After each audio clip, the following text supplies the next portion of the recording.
Hello there folks, so now you've got your brand spanking new Vegepod assembled. Some of you may be thinking, what do I need to put into my Vegepod? Well, today is your lucky day because I'm going to tell you exactly what you need, how to add it to your Vegepod, and of course we're going to tell you a couple of cheeky hints and tips along the way just to get your Vegepod to thrive.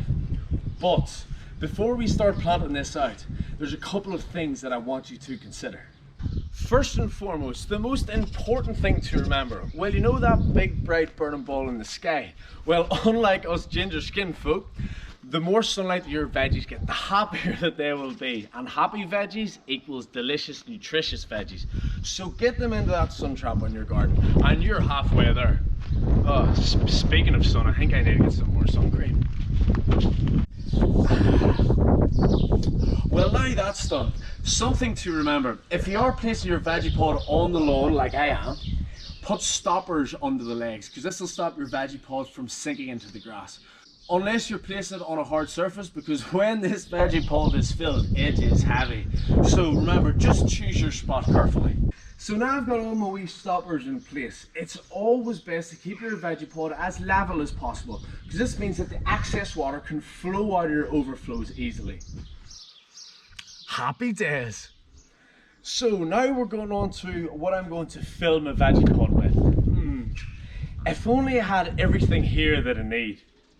So now that I've got everything I need, this is what I'm going to be putting into my Vegepod. So I'll be using 250 litres of potting mix, 100 litres of cow manure and 100 litres of perlite. This is for the large.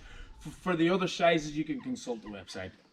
So the most important thing for your Vegepod is the potting mix. Treat your Vegepod, don't insult it. It's brand spanking new.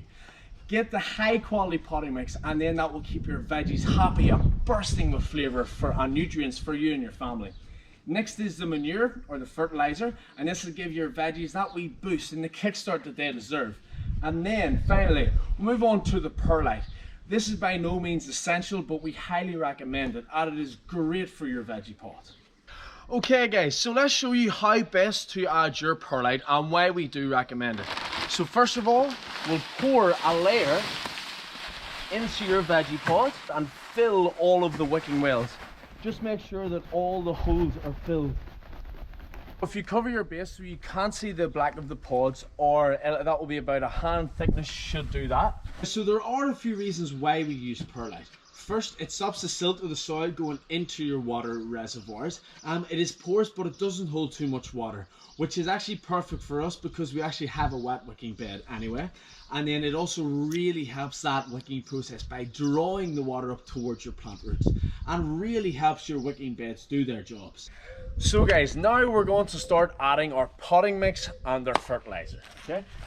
So first, we've got some high quality potting mix for the pods. Remember, always treat it well. That's our potting mix in there. And then we've got the fertilizer. This is a little bit heavier than the potting mix. I'll throw that in as well. Put that in there. Don't go overboard on the fertilizer. And after, we're going to throw a bit of, if you mix a bit of perlite through this as well, the perlite actually the perlite actually gives us even more advantages here because we mix all this through, get it all broke up. The perlite will actually give us more advantages here because if you add the perlite through the higher levels of your soil, it'll keep the soil light and fluffy. It'll also break the soil up as well, and those roots will actually grow down a lot easier. Remember, this is not essential. As long as you have the high quality potting mix, you are good to go. And always remember, when you are planting out your Vegepod, fill this right to the top because you want to utilize all of the growing space that a Vegepod has to offer. So it's time for me to go flat out here and go flat to the mat. So don't be alarmed if you think that I'm moving slightly a bit faster than usual.